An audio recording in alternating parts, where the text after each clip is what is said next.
Hey guy, welcome back to Sleep Among Titans. Tonight we're not walking the marbled halls of a palace or the quiet groves of philosophy. We're going somewhere muddier. We're heading to the Western Front, not for the grand charges and the roaring cannons, but for the quiet, grinding reality of the men who lived there. The recruiting posters you see, they always showed the glory. They never quite managed to capture the smell. It begins when the noise stops.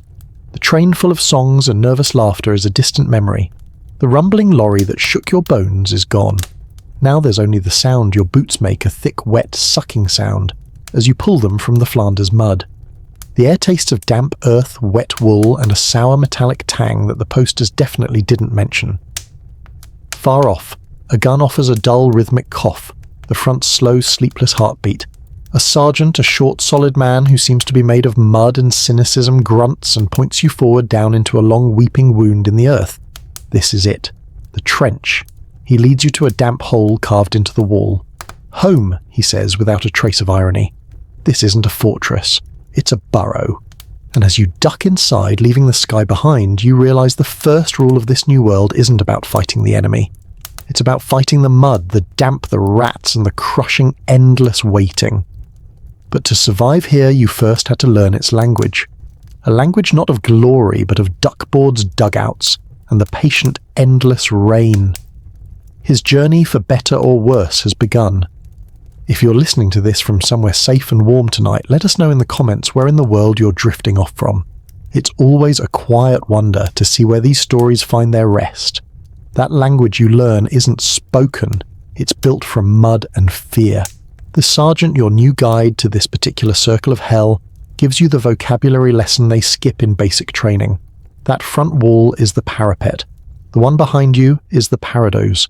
A clever bit of engineering really ensuring you can be disappointed by enemy marksmanship from two directions at once. This whole network isn't just a ditch. It's a subterranean city with main roads for communication and muddy suburbs called support lines. It's all connected in a way that guarantees you're never more than a few steps away from a state of profound anxiety. But the most important part of the language isn't the geography. It's the grammar of survival. The first rule is brutally simple: keep your head down. The second is more like local etiquette. Never light 3 cigarettes with the same match. It's a bit of morbid arithmetic, you see. The first light gets the sniper's attention. The second light gets his aim. The third man, well, he gets a very short final smoke. Once you've memorized the map of this muddy prison, you have to learn its clock. A clock that isn't measured in hours, but in the relentless repeating rhythm of the daily routine.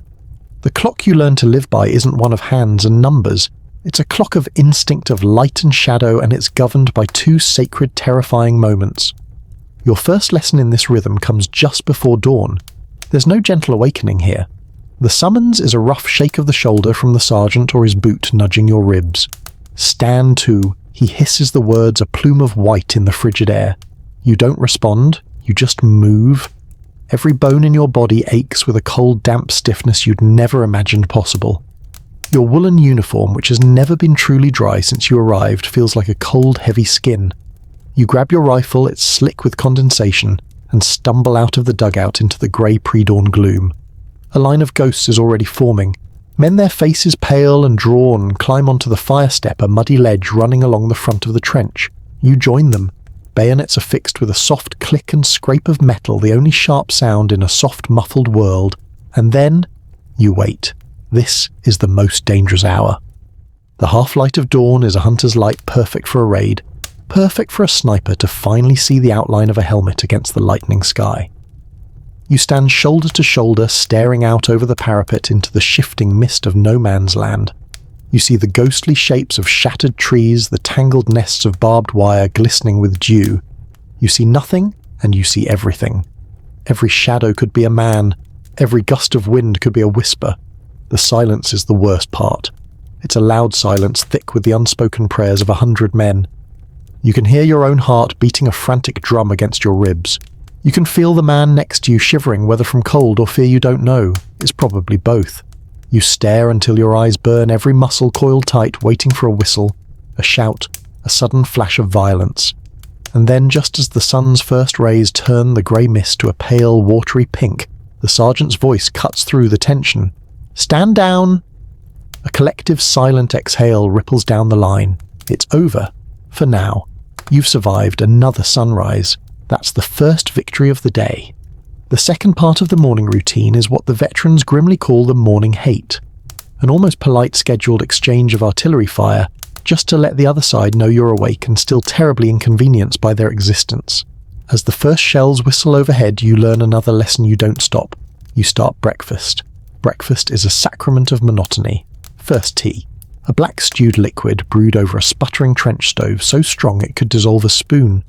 It's served in your tin mug and tastes vaguely of mud smoke and resignation. But it is hot, and in this world of damp, cold hot is a blessing you don't question. Then comes the food, the holy trinity of trench dining bully beef, hardtack and jam. The bully beef, a greasy corned beef, is pried from its tin and eaten cold. The hardtack biscuits are square, pale, and have the structural integrity of fired ceramic tiles.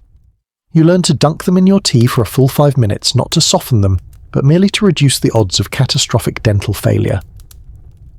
And the plum and apple jam, a thick dark substance of indeterminable origin, is smeared on top to give the whole affair the illusion of being actual food. It's not a meal, it's a fuel transfer. Once fueled, the real work begins. The trench is a living thing, and it is constantly trying to die. Last night's morning hate from the other side will have shredded sandbags which now spill their muddy guts into the walkway. Your job is to fill new ones. It's a mindless, back-breaking rhythm. Shovel the cold, heavy clay into the bag lift stack, repeat. Your hands, already chapped and sore, become raw. Then there is the water. The water is the true enemy, more patient and relentless than any army. It seeps in from everywhere, turning the floor into a thick, greedy porridge. The duckboards you walk on sink and squelch. The job is to bail. You use whatever you can, buckets, helmets, old tins. You throw the water over the top only to feel it seeping back in at your feet. It's a battle against geology itself, and you lose every single day. But you do it anyway. Because to stop to let the water win is to surrender. And just when the soul-crushing monotony threatens to swallow you whole, a cry goes up down the line. Mail call, everything stops. The digging, the bailing, the complaining. A ripple of hope, the most dangerous and precious commodity on the front, passes through the trench. You watch as a corporal makes his way along the line, handing out thin, mud-stained letters. And then he calls your name. He hands you not a letter, but a parcel. A box wrapped in brown paper and string all the way from home. It feels like a holy relic. You take it back to your corner of the dugout, your heart thumping with a different kind of anticipation. You carefully cut the string. You unfold the paper, and for a moment you just hold it to your face. It smells of your mother's kitchen. It smells of soap and coal smoke and a world where it doesn't rain mud. Inside is a treasure hoard. A thick pair of knitted socks still smelling of her hands.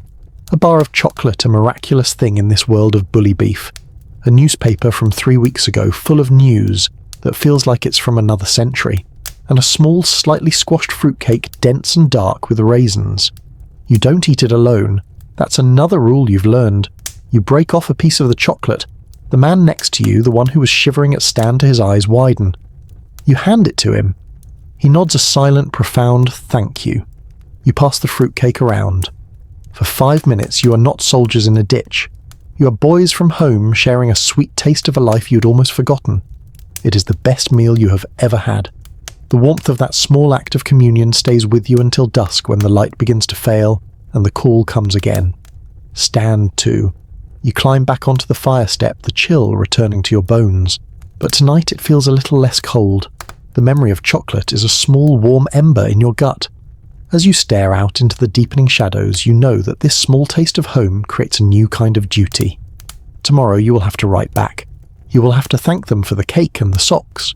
And in your letter you will have to lie about how wonderful it all is. But even as you make that promise to yourself, a soft scratching sound from the darkness of the dugout behind you serves as a quiet reminder. You're never truly alone here. The day may be over for you, but for your other companions, the ones who own the darkness and never sleep their day, is just beginning. That small taste of home, the warmth of the fruitcake and chocolate, it's a fragile shield against the cold. As night deepens in the dugout and you huddle in your greatcoat for a few hours of fitful sleep, you're reminded that you are not the sole occupant of this space. You are merely a guest. The landlords have been here longer and they will remain long after you've gone. You'd heard stories, of course, but the stories don't do them justice. The rats. They aren't the timid field mice of the countryside. They are a different breed, a product of this unique, horrific ecosystem. They are the true masters of the trench. In the flickering candlelight you see them sleek, fat creatures the size of small cats, their eyes like polished beads utterly devoid of fear. They are not scared of you. Why would they be? You are a temporary inconvenience, a source of interesting new foods. They are the first thing you hear when the shelling stops their claws scratching on the duckboards, their confidence scurrying in the walls of the dugout. They run over you in your sleep, their weight a sudden disgusting pressure on your chest. You learn to hang your pack from a nail, but they are clever. They will chew through the leather straps to get at the last crumbs of a hard-tack biscuit. One veteran, a man with a face like a worn map, tells you a story without a hint of a smile. He says he saw a rat once sitting on a sleeping man's face, washing its whiskers as calmly as a house cat by a fire. You wage a constant low-grade war against them. A bayonet is a surprisingly effective rat-hunting tool in a confined space, but for every one you kill, 10 more seem to attend the funeral. Some men get dogs, terriers with a vicious streak who become celebrated heroes of the platoon for their nightly body counts. The black humour of the trench surfaces. You start to name them. The big one with the chewed ear who lives behind the ammunition box is Fritz. A particularly bold one who stole a whole tin of jam is the Kaiser. It's easier to laugh at them than to scream. They are a living, breathing symbol of the decay of this place fattened on the spoils of war, a constant glinting-eyed reminder that you are living in a shared tomb. But while the rats rule the open spaces of the trench, a smaller, more intimate tyranny rules the confines of your clothes. The lice. It begins as a minor annoyance, a stray itch on your back under your arm. You scratch it and forget it. But it returns more insistent this time, and it brings friends. Within a week you are in a state of constant crawling torment. They live in the seams of your woolen uniform, tiny grey parasites that thrive in the warmth and filth. They are a ceaseless, maddening distraction. You feel them when you're trying to eat, when you're on watch, when you're desperately trying to fall asleep. The itch is a low-level, perpetual form of torture that can drive a man to the edge of sanity. There is only one way to fight back. The ritual is known with typical trench humour as chatting. You and the other men in your section will sit huddled around a candle, your shirts off even in the freezing cold. One by one you run the candle flame slowly along the thick seams of the shirt, and then you hear it, a tiny pop, a satisfying miniature explosion as a louse is incinerated. Pop, pop, pop, pop, pop. It's a strangely communal activity. You sit there half-naked in the gloom, listening to the sound of your own parasites being executed, sharing a joke, complaining about the sergeant. For a few minutes you feel like you are winning, but it's a victory that never lasts. You can spend an hour meticulously chatting your shirt, feeling a moment of clean relief, only to put it back on and be reinfested by the next day, from your blankets, your greatcoat, or the very mud you live in. The lice, like the rats, are part of the landscape. They are an enemy you cannot see, an army you can never defeat. They are a constant reminder that your own body is no longer your own private sanctuary. It is just another battlefield. And yet there is an enemy here more patient than the rats, more persistent than the lice. An enemy that doesn't scurry or bite, but simply seeps. The water. It is the architect of the mud, the source of the damp, and the creator of the trench's most insidious affliction, trench foot. At first you barely notice it. Your feet are just cold and wet as they always are. But then the feeling starts to fade. You stomp your feet on the duckboards trying to bring the circulation back, but there's nothing. They feel like 2 blocks of cold, heavy wood at the end of your legs. You can't feel your toes. The fear starts then. A quiet, creeping dread.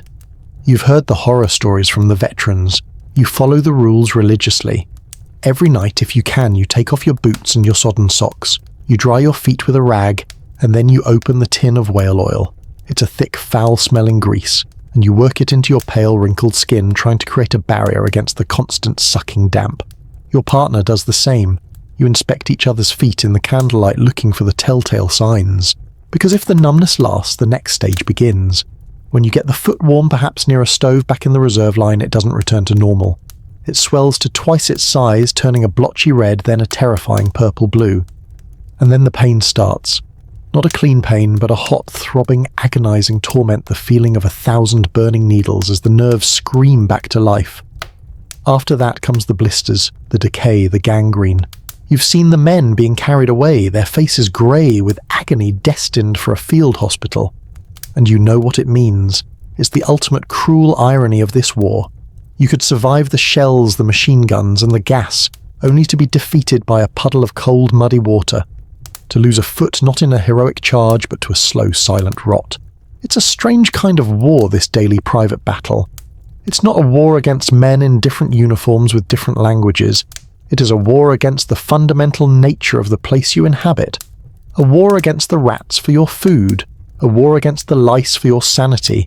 And a war against the water for the very flesh on your bones. After a day spent at war with the non-human world, the rats, the lice, the ever-present water, you find a moment of quiet. The other men are asleep or cleaning their rifles, or simply staring into the middle distance, lost in a place no one else can go. This is when you reach into your pack past the spare socks and the tin of bully beef, and retrieve your most precious possessions, a stub of a pencil, and a few sheets of thin, slightly damp paper. It is time to write home. It is time to fight the battle against the truth. Finding a place to write is a challenge in itself. You find a relatively dry ammunition box, turn it on its end, and use that as a desk. The candlelight flickers, casting long, dancing shadows that make the dugout seem to breathe. The blank page stares back at you, a clean white field in a world of brown and grey. It feels like a challenge. What can you possibly say? How do you describe this reality to a person who thinks the greatest hardship of their day is the price of eggs? How do you explain the smell of the trench, a perfume of mud rot and disinfectant to your mother whose world smells of baking bread and lavender soap? You can't. To tell the truth would be an act of cruelty. The truth is a weight, and your job is to carry it for them so they don't have to. Your job is to lie. And so the performance begins. The pencil feels clumsy and foreign in your calloused fingers. You begin. My dearest mother, you write. Your mind thinks I am cold. I've been cold for so long I've forgotten what it feels like to be truly warm. My feet are numb and my uniform is a damp, heavy shroud I can't take off. But the pencil writes, thank you for the socks. They arrived at the perfect time. It gets a bit chilly here at night, but these are keeping me warm and toasty. All the boys are jealous. Your mind thinks a man I knew, a boy from the next village over named Charlie, was killed this morning. He was just fetching water. There was no noise, just a soft crack, and then he was gone. I can still see the look of surprise on his face. We buried him in a sandbag. But the pencil writes, we had a bit of excitement yesterday, a bit of a show from Fritz, but don't you worry. Our spirits are high and we gave as good as we got. Everyone is safe and sound. Your mind thinks the food is a nightmare. I dream of your shepherd's pie. Last night a rat the size of a terrier tried to steal my biscuit right out of my hand. I am hungry all the time. But the pencil writes, the army food is not so bad. Very plentiful, and it keeps us fit and strong for our duties. We are well looked after. This is the real art of war, not strategy, not marksmanship. It is the art of translation. You take the raw, screaming, visceral horror of your existence, and you translate it into a calm, palatable language for civilian consumption. You build a bridge of words between your world and theirs, but you make sure it's a bridge that can only carry the lightest of traffic. No mud, no blood, no fear is allowed to cross, and you know as you write that your letter will be read by your officer before it's sent. The censor, a young lieutenant with tired eyes, will scan your words for any mention of location of casualties of low morale. In a way, it's a relief. His job is to enforce the lie that you have already chosen to tell. He is your accomplice in this gentle, necessary deception. Just as your finishing mail call comes again. This time there's a letter for you. The handwriting is your sister's light and looping. You open it carefully. The thin paper smells of her, of a world that still has perfume. You read it by the guttering candlelight. The words are a dispatch from another planet. She tells you that the vicar gave a rather boring sermon last Sunday, that Mrs. Higgins's cat has had kittens and one of them is all black and very mischievous. She asks if you need more soap. She hopes the war will be over by Christmas so you can all be together. You read the letter twice. Kittens. She's talking about kittens. You look around your world, a damp, stinking hole in the ground, populated by monstrous rats, and the ghosts of dead friends, and you try to hold the idea of a kitten in your mind. The two realities cannot coexist. They repel each other like opposing magnets. You feel a vast empty space open up inside you, a no man's land between the man you were and the man you are now. You are more foreign to your own family than the German soldier in the trench 100 yards away. At least he would understand the rats. You fold her letter and put it in your pocket. It is a treasure and it is a torment. It is the thing you are fighting for, and it is a reminder of everything you have lost. You look back at your own letter, your own package of well-intentioned lies. You sign it, your loving son. You fold it, seal it, and hand it to the corporal. You've done your duty. You have protected the home front from the truth of the Western Front. And as you settle back against the damp earth, you wonder about the men on the other side. As a flare goes up, casting the desolate landscape in a brief ghostly white light, you see a flicker of movement from the German line. And in that fleeting moment you imagine a German boy not much older than yourself, sitting in his own damp hole, chewing on his own hard biscuit. And you wonder what lies he's writing in his own letter home. That question hangs in the air long after you've folded the letter. What lies is he writing? That simple thought is a crack in the foundation of your training. Because to ask that question, you must first imagine him not as a target, not as a monster, but as a person. A person with a mother, a sister, a life that exists beyond this muddy ditch. Back home, the enemy was a simple, convenient cartoon. He was the Hun, a snarling beast in a spiked helmet, a bayonet dripping with blood, a threat to civilization itself. The posters made it all so clear, so easy. They painted a war of good versus evil, of light against darkness. It's a very effective way to get young men to sign up for things they don't understand. But here in the trench, the enemy is rarely a person at all. He is a direction. He is over there. He is the source of the intermittent noise that punctuates the boredom. He is the reason you can't stand up straight. He is the competing smell of wood smoke from his stoves, the foreign scent of his cooking cabbage, usually drifting across on a still night. For the most part, he is an abstraction, a dangerous idea that lives on the other side of a few hundred yards of shattered earth and tangled wire. But sometimes the abstraction cracks, the cartoon fades, and you're left with something far more complicated. It happens on the quiet nights when the guns fall silent and a strange temporary peace settles over the front. If the wind is blowing just right from their line to yours, you begin to hear things. At first, it's the sounds of work, the distant rhythmic thud, thud, thud of a mallet driving a post into the ground, the metallic scrape of a shovel on stone. They are the exact same sounds you hear in your own trench every day. In the darkness, you can picture them a mirror image of yourselves trying to stop their own small part of the world from collapsing. Two sets of men engaged in the same futile battle against gravity and geology. Then come the human sounds. A cough clear and sharp in the cold air. A sudden hearty laugh quickly stifled. These sounds are jarring in their normality. They don't sound evil. They sound ordinary. And one night it happens. A voice begins to sing. It's a single lonely tenor rising from the German line. The melody is hauntingly beautiful. And then other voices join in a soft, rich harmony that drifts across no man's land like a ghost. They're not singing a battle hymn. They are singing a folk song, a lament for a lost love or a distant home. You don't understand the words, but you understand the feeling perfectly. It is the sound of profound homesickness. The men in your trench fall silent. They stop their card games, their conversations, and they just listen. Someone next to you whispers, That's one of ours. The tune, I mean. My grandfather used to sing that. And in that moment, the entire vast industrial enterprise of the war reveals itself for the obscene absurdity it is. How can you be ordered to bayonet a man who sings your grandfather's favourite song, The Cartoon Monster Is Gone? In his place is a choir of lonely, frightened boys who miss their homes, just like you.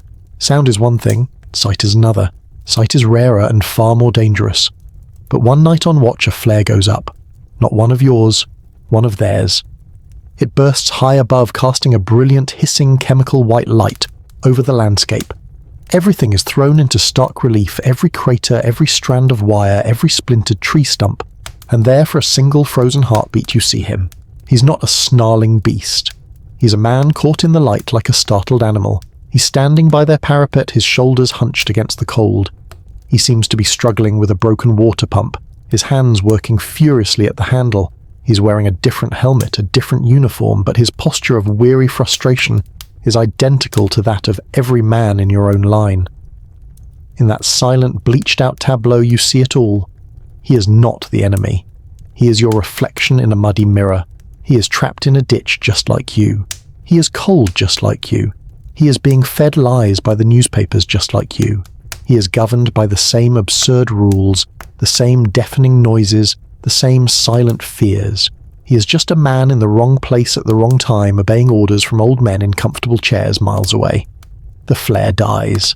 The darkness rushes back in, but the image is burned onto the back of your eyes. This realization leads to a strange unspoken etiquette in the quieter sectors. A live and let live system.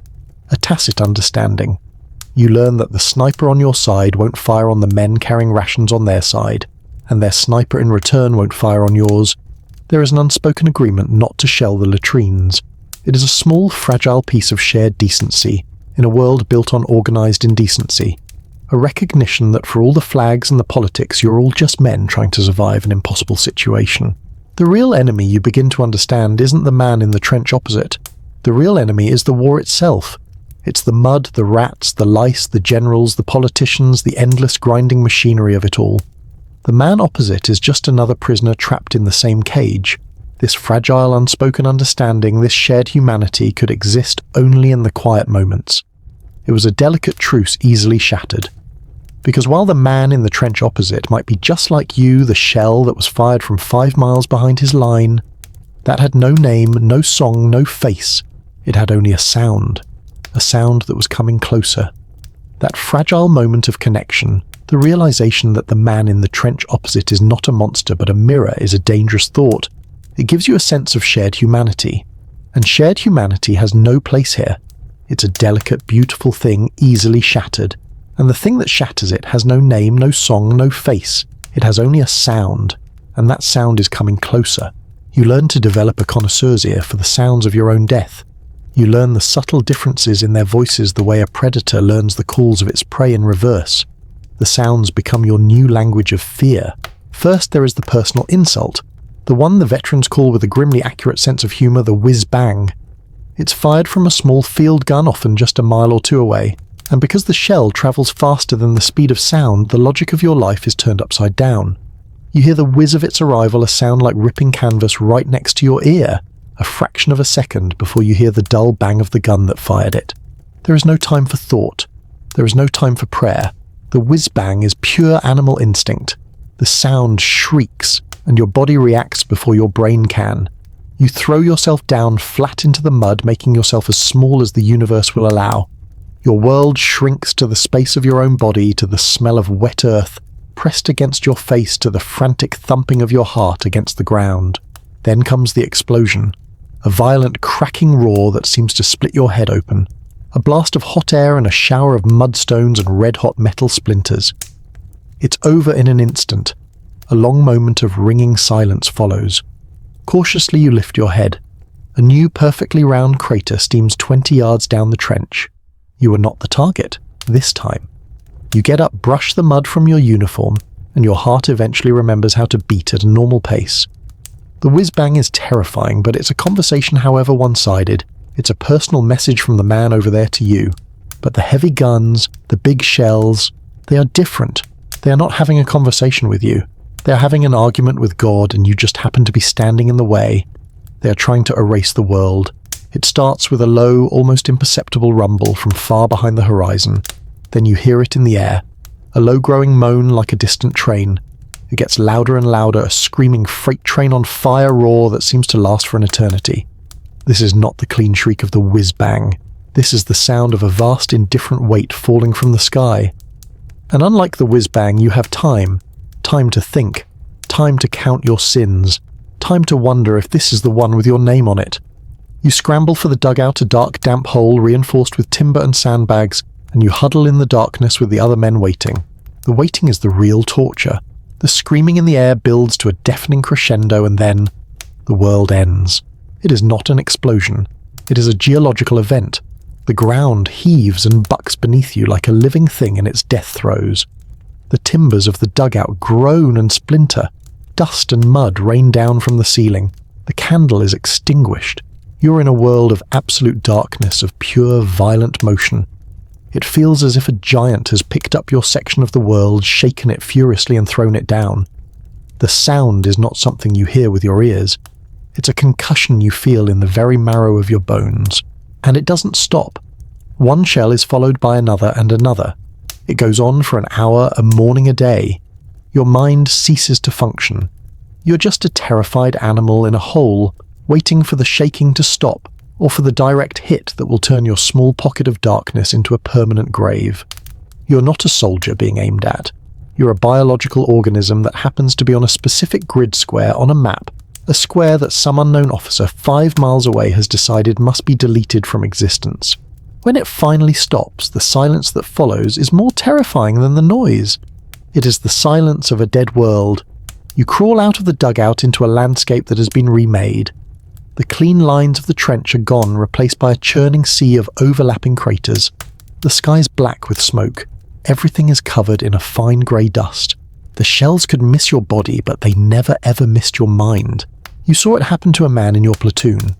His name was Davies. He was always cheerful, always had a joke. He survived a bombardment that lasted for 6 straight hours. He came out of the dugout without a single scratch on him. But it wasn't Davies anymore. He stood there in the middle of the ruined trench, trembling. A fine, uncontrollable tremor that started in his hands and shook his entire body. His face was a pale, blank mask, and his eyes... that was the worst part. They were wide open, but they were looking at something that wasn't there. Something back in the darkness of the dugout or in the heart of an explosion. We called it the 1,000-yard stare. You tried to talk to him. "It's all right, Davies. It's over." He didn't seem to hear you. He just stood there, shaking his mouth slightly open, a thin line of spittle on his lips. When the sergeant tried to put a hand on his shoulder, he flinched so violently he fell to his knees he didn't make a sound. Back then they didn't have a proper name for it. Some of the officers, the ones safe behind the lines, called it cowardice. But the men in the trench, we knew what it was. It was a wound just as real as a piece of shrapnel in the gut. A part of him had been shattered by the noise, by the sheer unending terror, and that part of him had not crawled back out of the dugout. It was still in there, buried in the dark. They led him away, still shaking, still staring at nothing.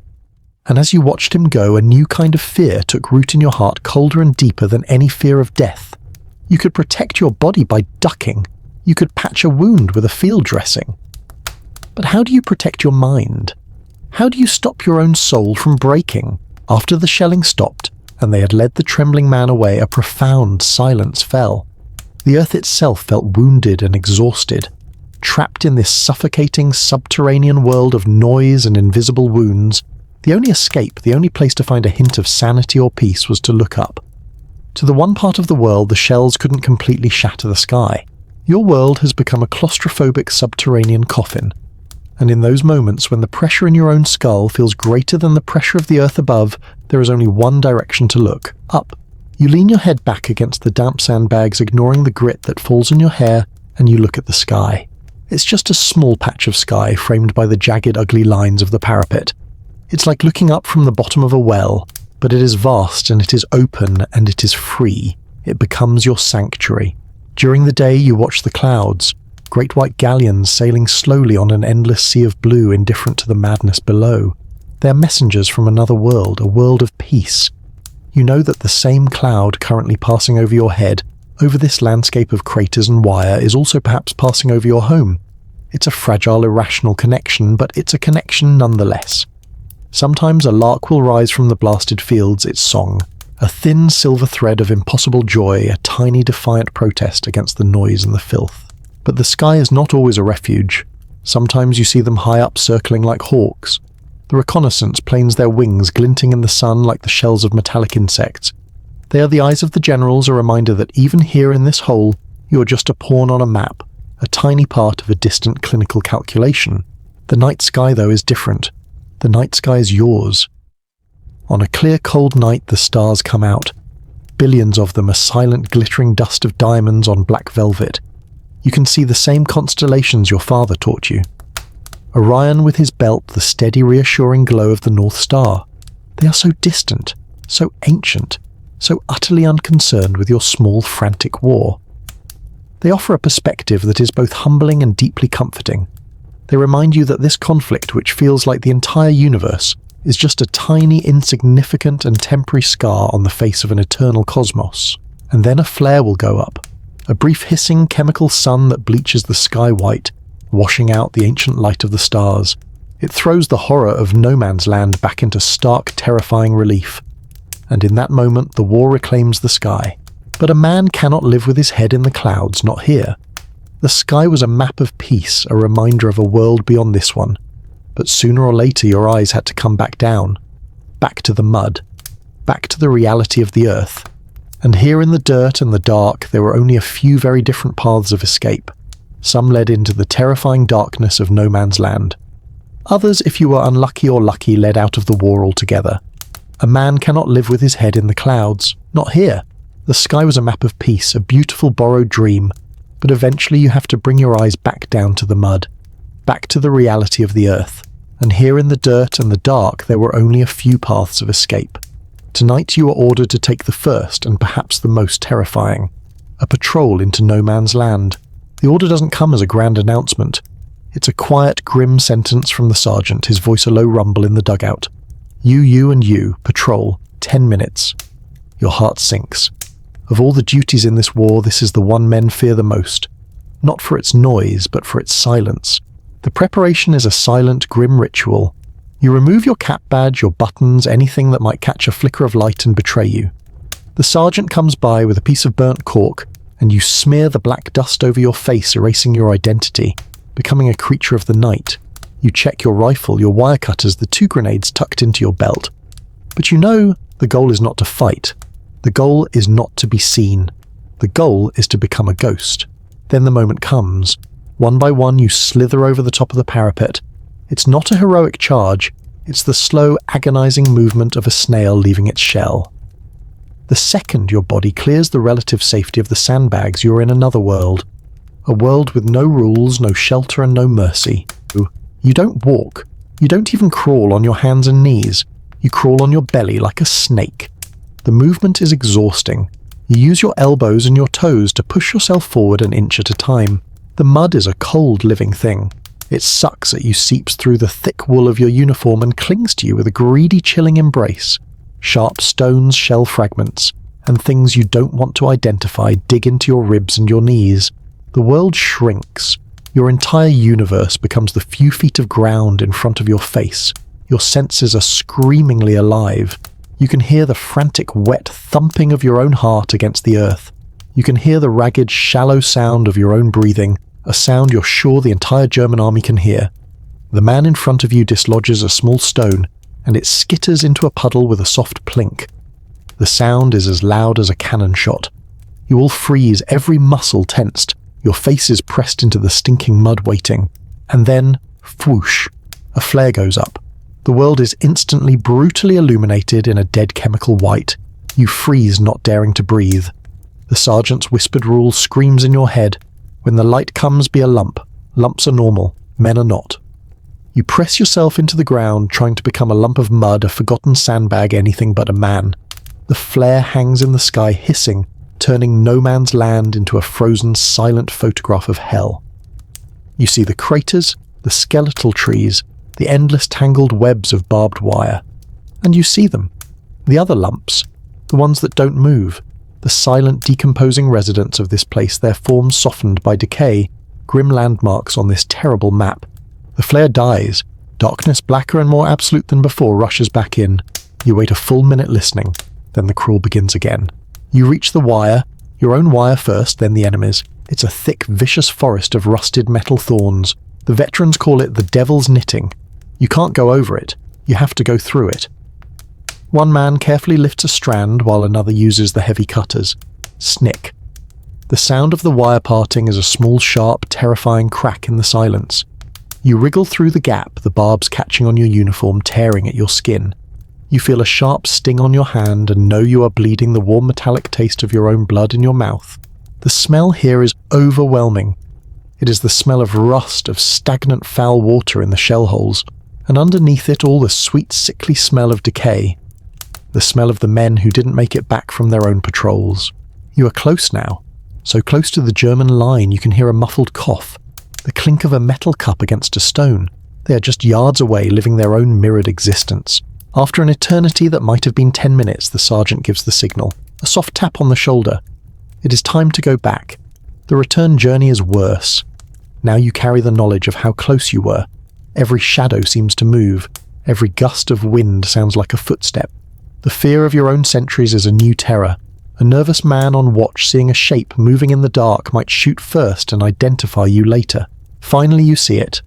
The familiar comforting, ugly line of your own parapet. One by one you slide back over the sandbags, tumbling into the bottom of the trench. You're back. You're alive. You're covered head to toe in a thick plaster of mud. You're bleeding from a dozen small cuts. You're shaking not from cold anymore, but from the violent, shuddering release of adrenaline. You have not fired a shot. You have not seen a clear face. But you have been to the edge of the abyss and returned. The sergeant hands you a tin cup with a generous portion of dark, fiery rum. It burns a trail down your throat, a welcome internal fire against the deep, bone-chilling cold of the night. You survived. You took the path into no man's land and returned. But as you lie there shivering, the acrid smell of the dead still in your nostrils, you can't help but think about the other path of escape. The one that didn't lead into the darkness between the lines, but away from the war entirely. The one that came not in the silence of a patrol, but in the sudden violent noise of a bullet or a piece of shrapnel. The path that led, if you were lucky, to a blighty wound. Blighty! It was a magic word, a piece of soldier's slang for Britain for home, and a blighty wound was the grand prize in the trench lottery. It was the stuff of daydreams during long, boring watches, a quiet, treasonous little prayer you'd whisper to yourself when the shelling got bad. The fantasy was always specific. A clean, neat bullet hole through the fleshy part of the arm, a piece of shrapnel in the calf. Something that would hurt, yes, but would heal. Something that required a long, comfortable convalescence in a clean hospital bed with white sheets, far away from this muddy, vermin-infested hell. It couldn't be a gut wound. Those were a slow, agonizing death sentence. It couldn't be a head wound. You'd seen what those did. It couldn't be anything that took a limb or your sight. It had to be just right. A perfect, terrible, beautiful injury. The hope for it was the deepest, most shameful secret a soldier kept. To actively wish for harm to come to yourself felt like a betrayal of your duty of the men beside you, who were still whole. But you wished for it all the same, because it was the only honourable way out. It was a ticket home stamped in your own blood, and one grey, unremarkable afternoon your ticket gets punched. It doesn't happen in a heroic charge over the top. There is no glory. You're simply carrying a box of ammunition down a communication trench with two other men. It's a routine, boring, exhausting task. 1 minute you are complaining about the weight of the box. The next, the world dissolves into a deafening, violent crack. It's not a whiz-bang, not a heavy shell. Just a stray mortar bomb, a random piece of bad luck falling from a disinterested sky. You don't feel pain. You feel a colossal physical push, as if a giant has shoved you hard into the muddy wall of the trench. You're on the ground, your ears screaming with a high-pitched whine. The air is thick with the acrid smell of cordite. You try to push yourself up, and that's when you feel it. A warm, thick wetness spreading through the sleeve and down the side of your tunic. You look down. Your sleeve is a shredded, dark, wet red. A profound sense of detachment washes over you. You stare at it, at the blood pulsing out with a kind of detached curiosity. And then through the ringing in your ears and the blossoming hot pain in your shoulder, a single shocking thought rises up clear as a bell. Is this it? Is this my ticket? The moment is shattered by groans. The other men are hit, one of them badly. Your training kicks in. You fumble for your field, dressing your hands clumsy and slick. A comrade rushes over his face, pale, and helps you tie it tight around your shoulder, a tourniquet of rough cloth. The pain is a roaring fire now, but the hope, that terrible, beautiful hope, is a stubborn little ember glowing within it. The journey begins. They half carry, half drag you down the seemingly endless maze of trenches to the regimental aid post. The world is a lurching, blurry mess. You see the concerned, envious faces of your friends looking down at you as you pass. "Good luck," one of them says, and you know he means it in more ways than one. The aid post is a circle of hell you hadn't yet visited. It's a cramped, dark dugout lit by a single hissing pressure lamp. The air is thick with the smells of sweat fear, and the overwhelming, clean, terrifying scent of carbolic acid and ether. The sounds are not of screaming, but of quiet, controlled suffering. Men groaning softly on stretchers that line the floor. A medical officer, his sleeves rolled up to his elbows, giving calm, low orders. He glances at your shoulder, probes it with a frighteningly gentle finger, and wraps it in a proper bandage. "You're lucky," he says without looking at your face. Stretcher bearers. The next part of the journey is a dream of pain. You're on a stretcher carried by two grim, silent men who seem immune to the shells that are still falling intermittently. Your world is reduced to the small patch of grey sky you can see above the trench walls. Every jolt, every stumble sends a fresh wave of fire through your shoulder. Finally, after what seemed like a lifetime, you arrive at the casualty clearing station, a collection of large tents and wooden huts buzzing like a hornet's nest. Here the sheer scale of the war's butchery is laid bare, hundreds of men on stretchers lying in neat, terrible rows. The smell of antiseptic is so strong it makes your eyes water. You're placed in a row and you wait. And then you see her, a nurse. She seems like an apparition from another world. Her uniform is a brilliant, impossible white. Her hands are clean. Her voice, when she speaks to you, is soft. "Let's have a look at that, shall we?" she says. After months of nothing but the coarse, rough world of men, her presence is a profound shock. She gently cuts away the ruined sleeve, cleans the wound with a cool liquid that stings, and gives you a sip of water from a tin cup. It is the kindest human touch you have felt in a year. You feel a stupid, childish lump form in your throat. A doctor, a tired-looking man with a magnificent moustache, finally comes to you. He examines the wound with brisk professional efficiency. He looks at the tag tied to your uniform. He nods more to himself than to you. Shrapnel. In and out. Nothing broken. He scribbles on your tag, his handwriting a messy scrawl. "This one's for the boat," he says to a nearby orderly. "A blighty." The word, the magic word, it hits you with the force of a physical blow. A wave of relief so powerful it makes you dizzy washes over you. The pain in your shoulder is still there, but it seems distant, now unimportant. You have won. You have won the most terrible lottery in the world. You are going home. But as you lie there, a euphoric smile threatening to break out on your mud-caked face, you look at the man on the stretcher next to you. He is silent. A blanket is pulled up to his chin, and you see the dark, wet stain spreading slowly across it. And the one next to him, his eyes are wide with the same 1,000-yard stare you saw in Davies. He won't be going home. The word blighty was a magic spell, a promise of escape. Whether through a lucky wound or even more miraculously a 7-day leave pass, the result was the same. You were going home. You had escaped the trench. But as the hospital ship or the leave train pulls away from the shores of France, and you watch the smoke and ruin of the continent recede, a question you hadn't anticipated begins to form in your mind. You had escaped the war, but could you ever truly escape the man the war had made you? What is it like to return as a ghost to a world that is no longer yours? The journey home is a disorienting dream. The first shock is the colour green, a deep, lush, impossible green.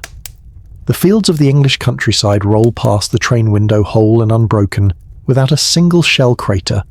There are actual trees with leaves and branches standing tall and unsplintered against the sky. The sheer, peaceful normality of it all is breathtaking and deeply unsettling. You see civilians on the station platforms. Their clothes are clean. They are not covered in mud. They laugh, their faces relaxed, their movements easy.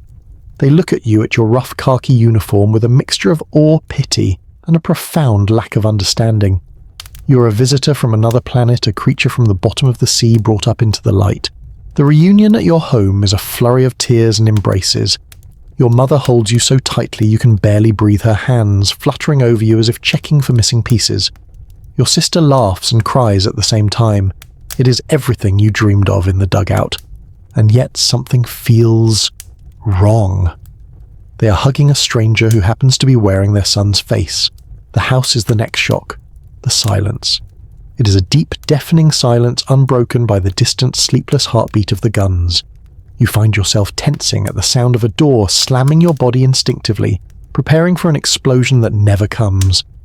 The smell of your mother's baking, the scent of polished wood, it's all so clean it feels sterile, unreal. That first night you lie in your own bed, a real bed with a soft mattress and clean white sheets that smell of sunshine. It should be paradise, but you can't sleep. The softness feels like sinking. The silence feels like a threat. You're used to the hard, unyielding earth, the comforting, familiar weight of other men breathing and snoring just inches away. Here alone in the quiet darkness, you feel utterly terrifyingly exposed. You spend the night staring at the ceiling, listening for sounds that are no longer there. A sentry still on watch in a war you have supposedly left behind. The next few days pass in a strange, polite, agonizing haze. People from the village come to visit to see the returning hero. They bring you cakes and bottles of ale, and they ask you the same impossible questions, their faces full of a bright, cheerful, patriotic ignorance. It must be a grand adventure. Hey, asks the butcher a man you've known your whole life. How do you answer that? How do you tell him about the adventure of watching a man drown in mud, or the grand spectacle of a whiz-bang turning a sandbag into a pink mist? You can't. So you lie. The same lies you wrote in your letters, but now you have to say them out loud, which feels so much worse. Yes, you say, forcing a smile. Quite the adventure, keeps you on your toes. Are you giving old Fritz what for? Asks another, his eyes gleaming. I bet you've seen a few things. You have seen things. You have seen things that have scooped out the inside of you and left a hollow space. You've seen a boy of 17 crying for his mother as he bled out in the bottom of a trench. You've seen the bloated grey faces of the dead staring up from the water in a shell crater. But you can't tell him that. It would be a grenade thrown into the middle of his comfortable, simple world. It would be a cruelty. So you just nod. We're doing our bit, you say. Spirits are high. You become a performer. You play the part of the cheerful, brave soldier they want and need you to be. You tell a funny, censored anecdote about the platoon's dog. You talk about the food as if it were a minor inconvenience. You listen to their stories of life at home, of rationing, of village gossip, of who is planting what in their gardens this year. And as you listen, the gulf between you and them widens into an impassable chasm. Their concerns seem so small, so beautifully, wonderfully trivial. You have just come from a place where the only concern is surviving the next 5 minutes, and they are worried about the church fete. You don't resent them for it. You envy them. You envy their blessed, beautiful ignorance. But it makes you an alien at their table. By the 5th day, a strange and terrible feeling begins to grow, a longing to go back. You hate the trench with every fibre of your being. It is a place of filth, misery, and death. But it is a place you understand. The rules there, however brutal, are simple. Keep your head down, trust the man next to you, survive. Here in the clean, quiet world of home, the rules are complicated. You have to pretend, you have to smile, you have to hide the ghost that lives behind your eyes. The only people in the world who could possibly understand what you've been through are the men you left behind in that muddy ditch. The farewell at the train station is quieter than the welcome. Your mother cries, but this time her hug is different. It's a hug of resignation. She knows she's sending a different man back than the boy who left. As the train pulled away, you felt a strange sense of relief, the feeling of a prisoner returning to his familiar cell. You were leaving home to go home. You had survived your leave, but you had lost something profound, the feeling that you belonged in that peaceful world. When you finally arrived back in the familiar mud and noise of the salient, you found you were not the only one who had lost something. One of the faces you expected to see, one of the men you had shared your last piece of cake with, was not there. And in his place on the fire step there was only a terrible empty silence. His name was Billy. He was the cheerful one, the optimist. He had a photograph of his sweetheart, a girl named Rose, that he kept tucked in his breast pocket wrapped in oilcloth. He would talk about her for hours, about the small farm he was going to buy after the war. He was the one who reminded you that there was a world beyond this one, a future that was not made of mud and wire. You see the sergeant, his face greenier and more tired than you remember. You ask the question you're afraid to ask. Where's Billy? The sergeant doesn't meet your eye. He spits into the mud. Copped it. He says the words rough and clipped. On that raid 2 nights ago, tangled in the wire. He says it with no emotion, a simple statement of fact like reporting the weather. That's how you learn to talk about the dead. You use short words. You use slang. Anything to keep the reality of it from touching you. Copped it. A neat, tidy phrase for a messy, ugly and terrifying end. You walk to your section of the dugout, and the silence you noticed on the fire step is now a physical presence. It's coming from his bunk. The space is empty. His blanket is folded a little too neatly. His pack is gone. He has been deleted. The platoon is a machine, and when a part breaks, it is removed and eventually replaced. But the empty space it leaves behind has a weight, a gravity that pulls at the morale of all the other parts. Later that day, the sergeant finds you. He hands you a small canvas sack. These were his personals, he says, his voice low. You were his mate. Go through 'em. See what's worth sending back. It is the worst duty of all. You take the sack to a quiet corner. To go through a dead man's things feels like a profound violation, a form of grave robbery. Your hands are shaking as you empty the contents onto a dry sandbag. Outspill the small, sacred artifacts of a life cut short. A worn-out copy of a penny dreadful novel, its cover barely attached. A half-eaten bar of Fry's chocolate, a treasure he must have been saving. A lucky penny, polished smooth from years of being rubbed by a nervous thumb. and at the bottom the oilcloth-wrapped photograph. You carefully unfold it. It's Rose, a pretty girl with a shy, hopeful smile. On the back, in Billy's familiar looping script, it says, "My Rose, see you after." You stare at the photograph, at her innocent, smiling face, and a cold, hard anger rises in you. An anger at the waste of it all, at the promises that will never be kept. Billy wasn't a hero. He was a boy who was in love with a girl and wanted to own a small farm, and now he's just another lump in the mud, all because of an order given by a man he'd never met. The hardest part is the letter. The officer will write the official one, a cold formulaic note full of phrases like "died bravely" and "made the ultimate sacrifice for king and country." But the family will be waiting for a letter from his friend. From you. You sit on the same ammunition box where you wrote your own lies home. But this is a different kind of lie. A heavier one. You cannot tell his mother the truth.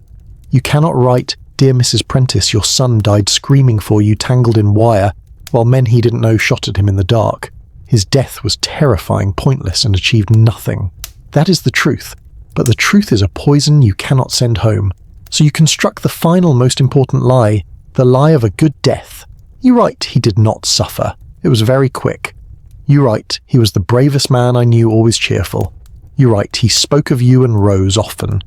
You create a small fictional story, a shrine of words, where his memory can live on clean and heroic. It is the last act of kindness you can do for him, to turn the chaotic, senseless horror of his end into something noble. It is the hardest letter you will ever write. In the days that follow, no one mentions Billy's name. There is no memorial service, no moment of silence. In the trench, you cannot afford the luxury of grief. Grief is a heavy coat, and you're already carrying too much weight. To grieve is to admit that the same thing could happen to you at any moment, and that is a thought you cannot allow yourself to have. So you process the loss with silence. You become a little harder, a little colder. You build another layer on the wall around your heart. A few days later, a new man arrives. A young boy, his face still smooth and full of a nervous hope you'd long since lost. He's assigned Billy's empty bunk. The machine has replaced the part. You learn his name, but you don't ask him where he's from. You don't ask if he has a sweetheart.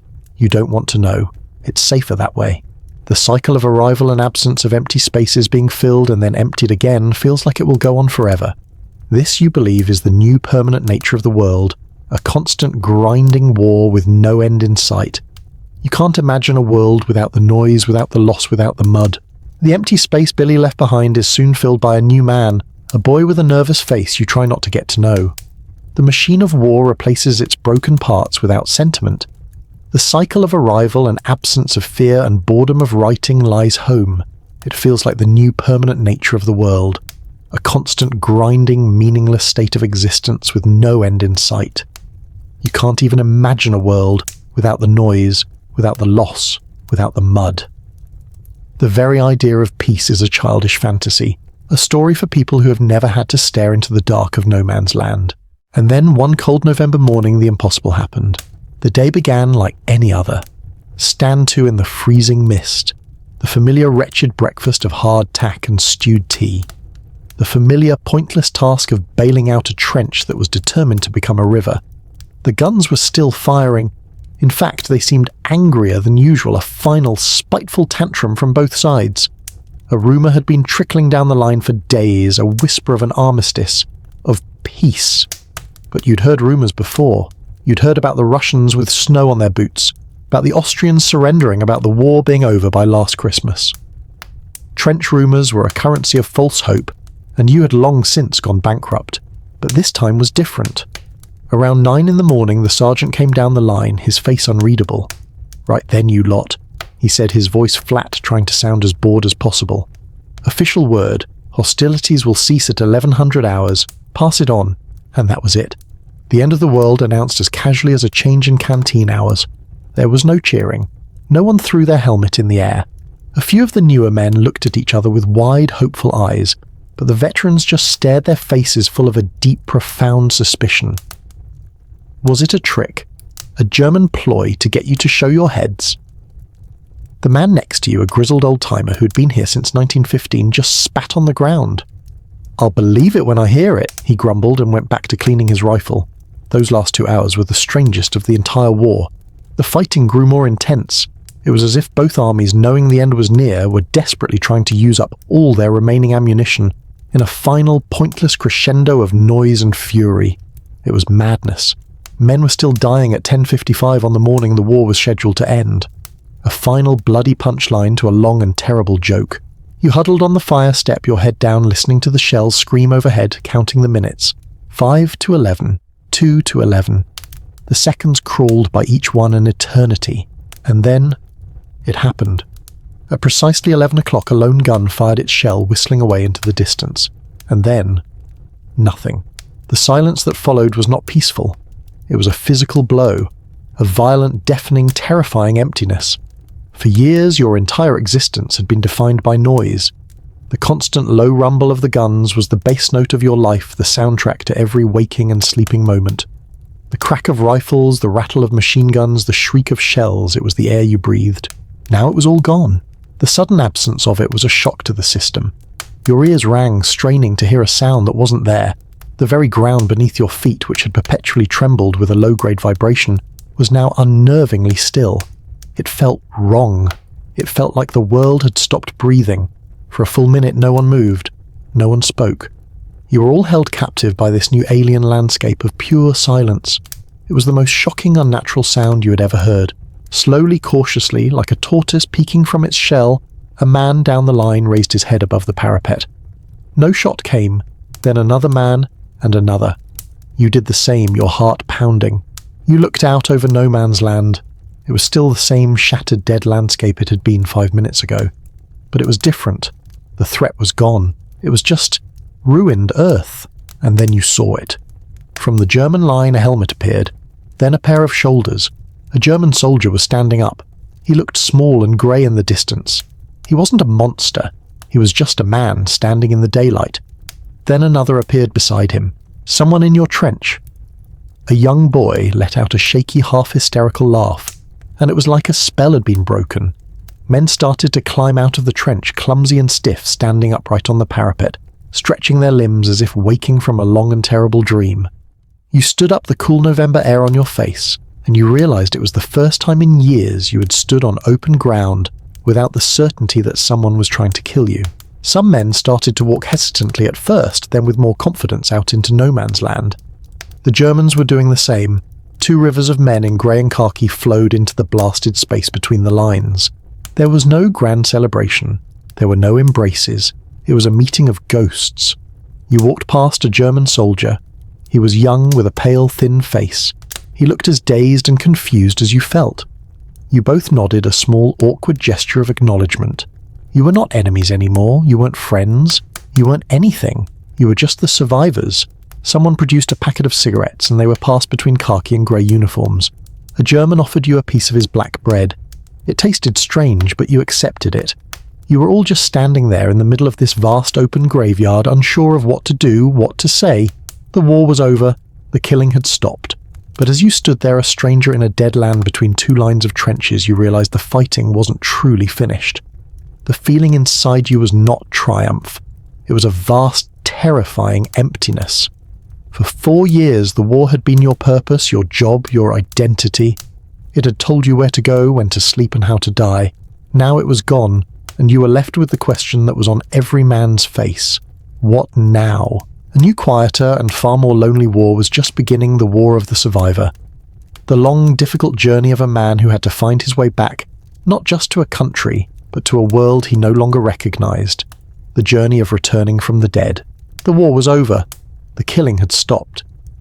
But as you stood there, a stranger in a dead land, you realized the fighting wasn't truly finished. A new, quieter, and far more lonely war was just beginning, the war of the survivor. The long, difficult journey of a man who had to find his way back, not just to a country, but to a world he no longer recognized. The journey of returning from the dead. The final train ride home was nothing like the one that had taken you away. There was no singing, no nervous bravado. There was only a profound, exhausted silence. You sat with hundreds of other men in khaki staring out the window at the green, whole, impossible landscape of home.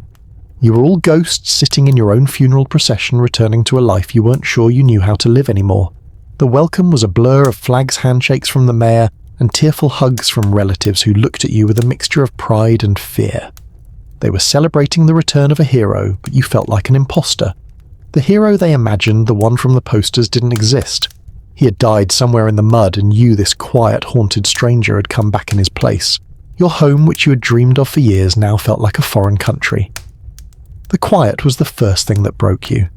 It was a physical pressure, an unnerving void where the constant rumble of the guns should be. You'd lie in your soft, clean bed at night, and the silence would scream at you. You'd find yourself listening for the telltale scratch of a rat, the drip of water, the breathing of the men beside you. But there was nothing, and in that perfect, peaceful silence you had never felt more alone or unsafe. The sounds of normal life were an assault.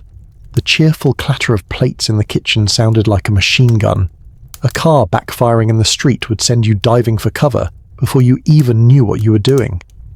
The loud, easy laughter of your old friends in the pub was a language you no longer understood. They talked of work, of girls, of football, and you would just sit there nursing a pint, nodding and smiling, while the ghost of the trench sat beside you whispering stories only you could hear. You couldn't explain it to them. How could you? How could you describe the specific shade of grey of a dead man's face in the dawn light? How could you explain the eternal, soul-crushing boredom punctuated by moments of sheer, bowel-loosening terror? How could you tell them that a part of you, the best part perhaps, was still in Flanders, buried in a collapsed dugout with Billy's lucky penny and his photograph of Rose? You couldn't. So you stayed silent, and in your silence, you drifted further and further away from them, an island of memory in a sea of peaceful ignorance. You found a strange sort of peace eventually, not in people but in things, in the simple repetitive work of digging in the garden, your hands in the cool clean earth, in long silent walks through the woods where the only sounds were the wind and the birds. You were seeking the quiet you had once feared, but a different kind of quiet. A quiet that healed instead of a quiet that held its breath waiting for a shell. This story of this one soldier happened over a century ago. It can feel like a distant historical echo, but it is not a relic. It is a timeless human truth that is rewritten with every conflict. The uniforms change. The khaki serge of 1918 becomes the pixelated camouflage of today. The technology of the weapons evolves from a bolt-action rifle to a drone operated from half a world away. The names of the battlefields are different: Flanders, Fallujah, Helmand, Bakhmut. But the story of the soldier who comes home is always the same. It is the story of returning with the invisible wounds, of a mind rewired by survival, of the haunting knowledge that the line between civilization and savagery is as thin as a strand of barbed wire. The soldier of today returns to a world of smartphones and ceaseless information, yet feels the same profound alienation as the man who returned to a world of horses and steam. They see the world through a different lens, a lens ground in the dust of a place the rest of us will never know. The lesson of the trenches, the enduring lesson of all modern warfare is this: the loudest, most violent part of a war is not its entirety. The quietest, longest, and often loneliest battle is the one fought after the guns fall silent. It is fought in the stillness of the night in the minds of the men and women who survived. It is the long, slow, and often lifelong process of returning from the dead. And so as you lie here now in the deep, quiet comfort of your own room, feel the safety of it. The quiet you now seek for sleep is the very peace that soldier spent the rest of his life trying to find. The warmth of your blanket is the warmth he dreamed of in the freezing mud. The silence that surrounds you is not empty. It is a gift paid for by the noise and the suffering of generations. Your own worries, the burdens of your day, may feel heavy. But let them go now. Let the story of his immense burden give you perspective on your own. If these quiet journeys into the past bring you comfort, consider subscribing to the channel. It's a small silent signal that you'd like to travel with us again to find peace in the strange and quiet corners of history. For now, though, your only duty is to rest. Let your own mind sign its armistice with the day. Let the battles of thought and worry cease. There are no alarms here, no stand to at dawn.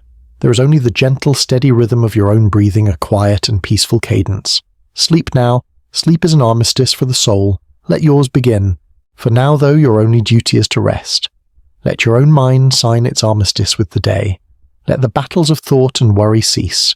There are no alarms here, no stand to at dawn. There is only the gentle, steady rhythm of your own breathing, a quiet and peaceful cadence. Sleep now. Sleep is an armistice for the soul. Let yours begin.